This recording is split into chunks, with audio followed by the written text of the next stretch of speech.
بلی کو پالنے سے کون سی مصیبت آتی ہے؟ گھر میں بلی کے ساتھ یہ کام کبھی نہ کرنا، ورنہ تمہارا ہنستا بستا گھر اجڑ جائے گا۔ السلام علیکم ورحمۃ اللہ وبرکاتہ۔ ناظرین کرام، ماہرین کے مطابق بلیوں کی اوسط عمر 13 سے 17 سال ہوتی ہے، مگر اکثر بلیاں 20 سال کی عمر تک پہنچ جاتی ہیں۔ بلیاں اسلام میں قابل احترام جانور ہیں اور انہیں بہترین پالتو جانور سمجھا جاتا ہے۔ ان کی صفائی ستھرائی کی تعریف کی گئی ہے۔ انہیں گھروں اور مساجد میں داخل ہونے کی اجازت ہے۔ یہی وجہ ہے کہ مسلم ثقافتوں میں بلیوں کی اہمیت ہے۔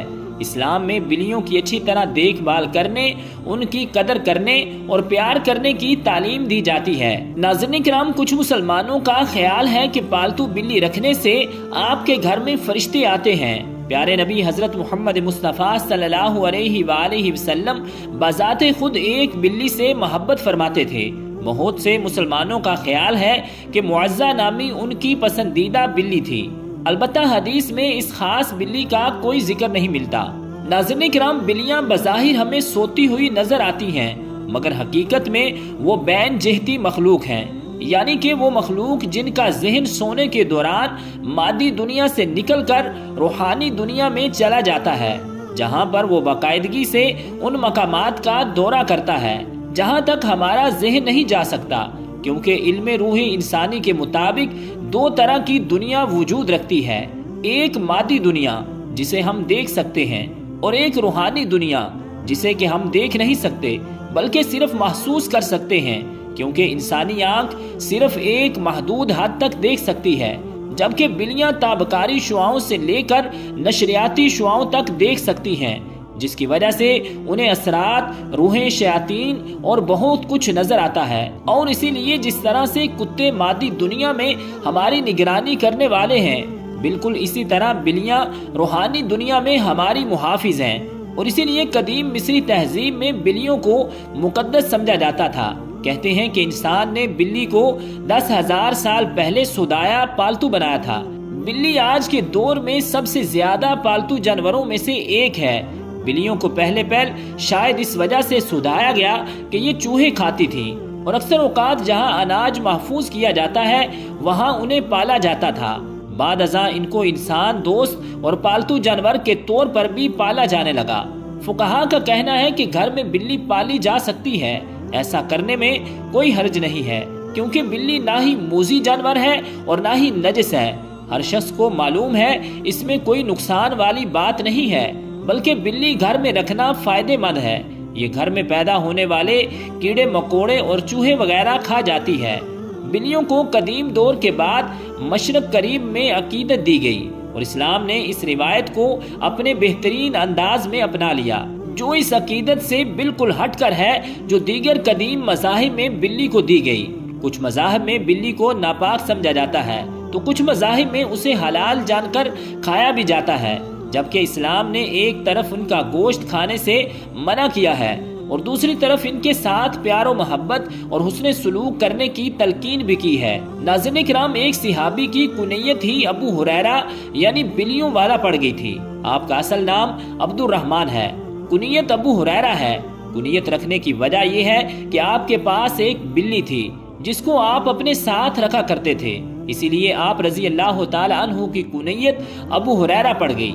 ایک دن ابو ہریرہ رضی اللہ تعالی عنہ نے دیکھا کہ گرمی کی شدت سے ایک بلی دیوار کے ساتھ چمٹی ہوئی ہے، تو انہوں نے اسے اٹھا کر گرمی سے بچانے کے لیے اپنی آستین میں چھپا لیا۔ ناظرین کرام، یہ روایات ثابت کرتی ہیں کہ گھر میں بلیاں پالی جا سکتی ہیں۔ اگر کسی کو شوق ہے تو وہ ضرور پورا کرے، مگر ان کے کھانے اور پینے کا پورا خیال رکھا جائے اور اسے کوئی تکلیف اور ایذا نہ دی جائے۔ گھر میں بلی پالنے کا ایک بڑا فائدہ یہ ہے کہ بلیوں کو انسانی لمس بے حد پسند ہے اور انسان بھی اس سے محظوظ ہوتا ہے۔ ماہرین کے مطابق بلی کے لمس میں اللہ تعالیٰ نے ڈپریشن کے مرض کا علاج رکھا ہے۔ اس کے بالوں میں خاص قسم کے بیکٹیریا پائے جاتے ہیں، انسانی جسم میں ڈپریشن کو کم کرنے میں مدد دیتے ہیں۔ چنانچہ پالتو بلی کو اپنے ساتھ لپٹا کر بٹھایا اور سلایا جائے تو یہ عمل نہ صرف بلی کو خوش کرے گا بلکہ آپ کو بھی ڈپریشن سے نجات دلائے گا۔ دو بلیاں آپس میں کبھی بھی میاؤں کر کے بات نہیں کرتی۔ جب بھی آپ کی بلی میاؤں کرے تو جان لیں کہ وہ آپ سے مخاطب ہے۔ ناظرین کرام، اسلام ہمیں سکھاتا ہے کہ جانوروں کے ساتھ بھی شفقت اور رحم کا معاملہ کرنا چاہیے اور ظلم سے باز رہنا چاہیے۔ اسلام کے جامع مذہب ہونے کی دلیل یہ بھی ہے کہ اس نے جانوروں کے حقوق بھی بیان کر دیے ہیں، اور ایسا کیوں نہ ہو کہ اللہ تعالیٰ نے اپنے نبی کریم صلی اللہ علیہ وآلہ وسلم کو سراپا رحمت بنا کر بھیجا ہے۔ ایک دفعہ صحابہ کرام رضوان اللہ علیہم اجمعین نے نبی کریم خاتم النبیین صلی اللہ علیہ وآلہ وسلم سے دریافت کیا کہ یا رسول اللہ صلی اللہ علیہ وسلم، کیا جانوروں کی تکلیف دور کرنے میں بھی ہمارے لیے اجر و ثواب ہے؟ تو آپ صلی اللہ علیہ وآلہ وسلم نے فرمایا، ہاں، ہر زندہ اور تر جگر رکھنے والے جانور کی تکلیف دور کرنے میں ثواب ہے۔ ناظرین کرام، ایک دوسری حدیث میں ہے کہ نبی کریم خاتم النبیین صلی اللہ علیہ وآلہ وسلم نے ارشاد فرمایا، ایک جسم فروش عورت نے سخت گرمی کے دن ایک کتے کو دیکھا جو ایک کنویں کے گرد چکر لگا رہا تھا اور پیاس کی شدت سے اپنی زبان نکالے ہوئے تھا۔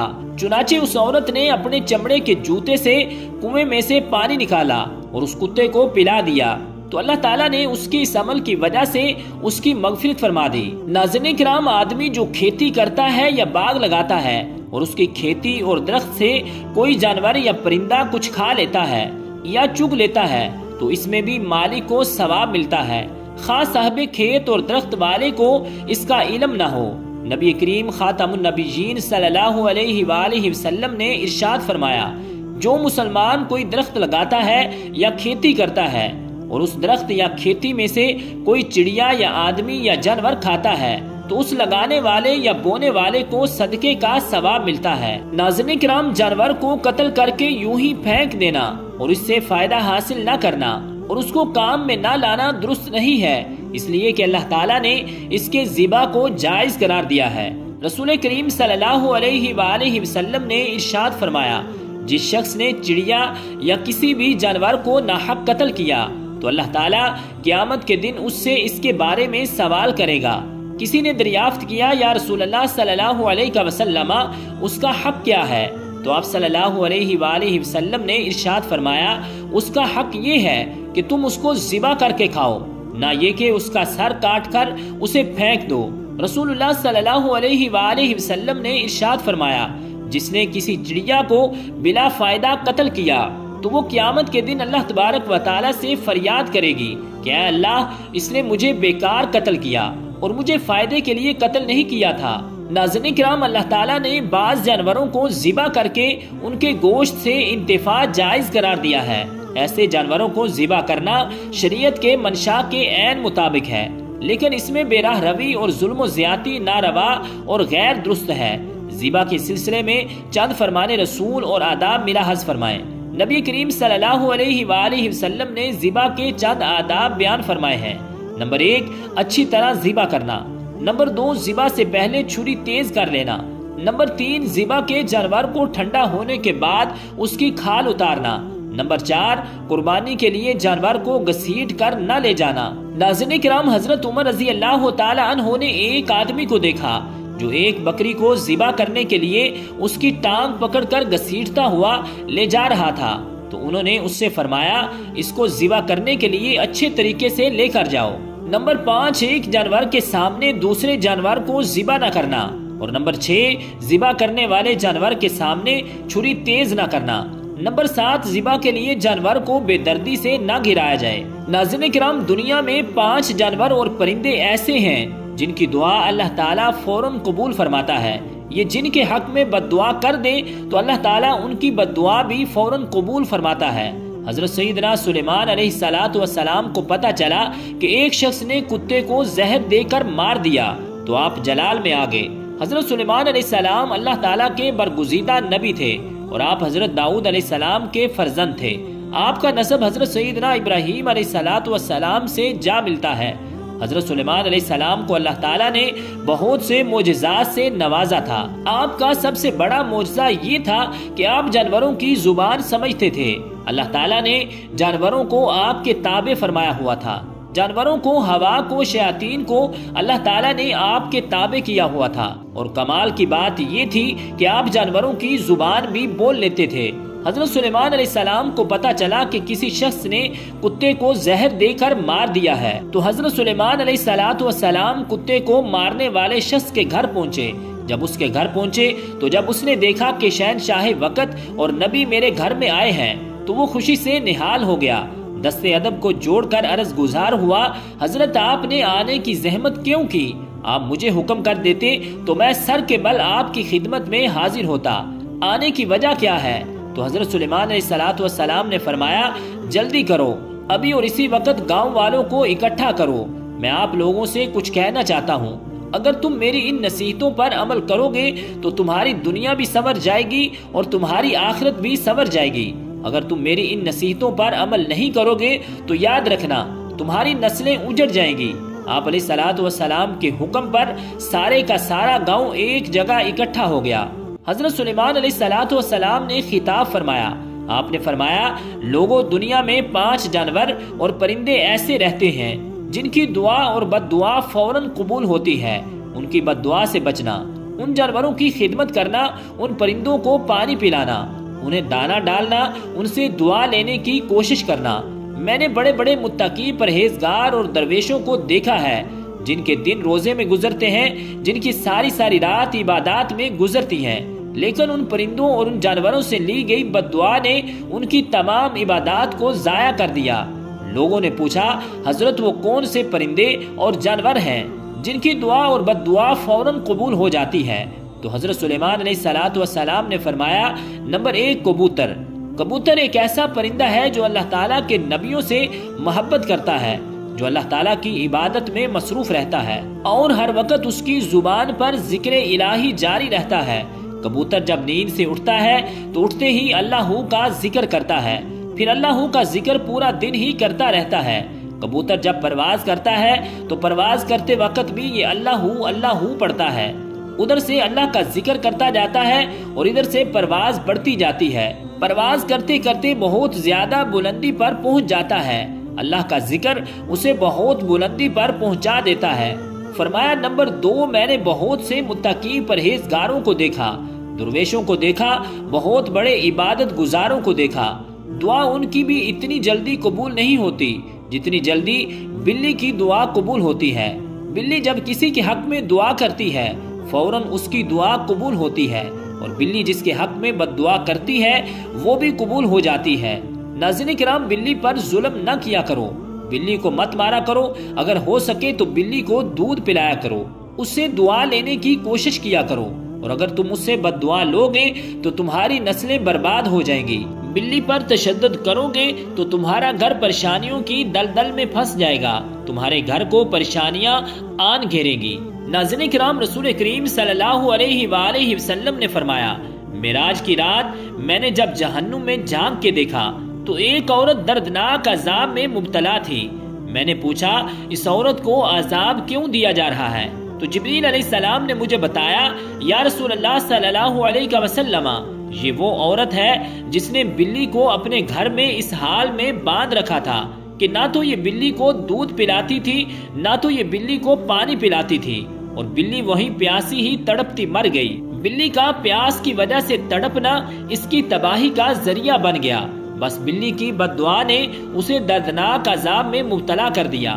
فرمایا، نمبر 3 چڑیا۔ چڑیا ایک ایسا پرندہ ہے جسے اللہ تعالیٰ بے حد پسند فرماتا ہے، چڑیا کو اللہ تعالیٰ بہت زیادہ پسند فرماتا ہے۔ حضرت سلیمان علیہ السلام فرماتے ہیں کہ چڑیا کے اندر 3 خصوصیات ایسی ہیں جو باقی کسی پرندے کے اندر نہیں۔ لوگوں نے پوچھا، حضرت وہ 3 خصوصیات کون کون سی ہیں؟ تو آپ نے فرمایا، نمبر 1 چڑیا معصوم سی ہے، چالاک نہیں ہے، چڑیا کسی سے لڑتی نہیں، چڑیا کسی سے جھگڑتی نہیں، اور فرمایا چڑیا کامل ایمان والی ہوتی ہے، کل کے لیے آج کے دن میں کوئی دانا یا پانی اکٹھا جمع کر کے نہیں رکھتی کہ یہ کل کھاؤں گی، کیونکہ چڑیا کا ایمان ہے، یقین ہے کہ اگر اللہ تعالیٰ نے مجھے کل تک زندہ رکھا تو اللہ تعالیٰ مجھے رزق ضرور دے گا۔ اور فرمایا تیسری خصوصیت، چڑیا ہر وقت اللہ تعالیٰ کی یاد میں مصروف رہتی ہے، ہر وقت اللہ تعالیٰ کا ذکر کرتی رہتی ہے۔ ناظرین کرام، کتا ایک ایسا جانور ہے، لوگ اسے مارتے ہیں اس وجہ سے کہ اسے مارنے سے کوئی گناہ نہیں ہوتا۔ تاریخ کے بہت سے واقعات اس طرح کے پڑے ہیں جنہوں نے کتوں پر ظلم کیا، کتوں کو مارا۔ کتوں پر ظلم کرنا ان کی تباہی کا ذریعہ بن گیا۔ کتوں پر کیے ظلم نے ان کو دردناک عذاب میں مبتلا کر دیا، اور جنہوں نے کتوں سے دعائیں لی، جنہوں نے کتوں پر رحم کیا، تو وہ گناہگاروں کی بخشش کا ذریعہ بن گیا۔ آپ نے سنا نہیں کہ نبی کریم صلی اللہ علیہ وآلہ وسلم نے فرمایا کہ ایک گناہگار عورت تھی، بدکار تھی، ناچنے والی طوائف تھی۔ طوائف بخشی گئی، مرنے کے بعد سیدھا جنت میں چلی گئی۔ آخر اس نے کون سا ایسا عمل کیا تھا جو اس کی بخشش کا ذریعہ بنا؟ حالانکہ ساری زندگی اس نے ناچتے گزاری، اس نے ایک عمل ایسا کیا جو اس کی بخشش کا ذریعہ بن گیا کہ اس نے ایک پیاسے کتے کو پانی پلایا۔ ناظرین کرام، 5ویں نمبر پر حضرت سلیمان علیہ السلام نے فرمایا چیونٹی۔ چیونٹی ایک ایسا جانور ہے جو عام سا جانور ہے۔ فرمایا چیونٹی کو پاؤں تلے نہ روندا کرو۔ اگر تمہیں ان چیونٹیوں کی اہمیت کا پتہ چل جائے تو تم مرتے دم تک کبھی بھی چیونٹیوں کو پیروں تلے نہ روندو گے۔ اگر تم انہیں روندو گے، اگر یہ غلطی کرو گے تو یاد رکھنا رزق سے ہاتھ دھو بیٹھو گے۔ اگر تمہارے ہاتھ سے کھانے پینے کی کوئی چیز نیچے گر جائے تو اسے چیونٹیوں کے لیے نیچے رہنے دیا کرو۔ چیونٹیاں کھائیں گی، تمہارے حق میں دعائیں کریں گی، ان کی دعا اللہ تعالیٰ ضرور قبول فرمائے گا۔ اللہ تعالیٰ انہی دعاؤں کے صدقے تمہیں وسیع رزق عطا فرمائے گا۔ آپ علیہ الصلوۃ والسلام نے فرمایا سب کچھ کرنا، لیکن ان 5 جانوروں اور پرندوں سے بد دعائیں نہ لینا، کوشش کرنا دعائیں لینے کی۔ ناظرین کرام، سوچو، اگر کوئی پرندوں کی خدمت کرے تو بخشا جائے، اگر کوئی جانوروں کی خدمت کرے تو بخشا جائے، تو اگر کوئی انسان کی خدمت کرے تو اللہ تعالیٰ اسے کتنا کچھ عطا فرمائے گا، بہت کچھ یقیناً عطا فرمائے گا۔ اللہ تعالیٰ ہمیں اچھی نصیحتوں پر عمل کرنے کی توفیق عطا فرمائے اور ہمیں نیکوکاروں میں شامل فرمائے۔ آمین بجاہ النبی الکریم الامین۔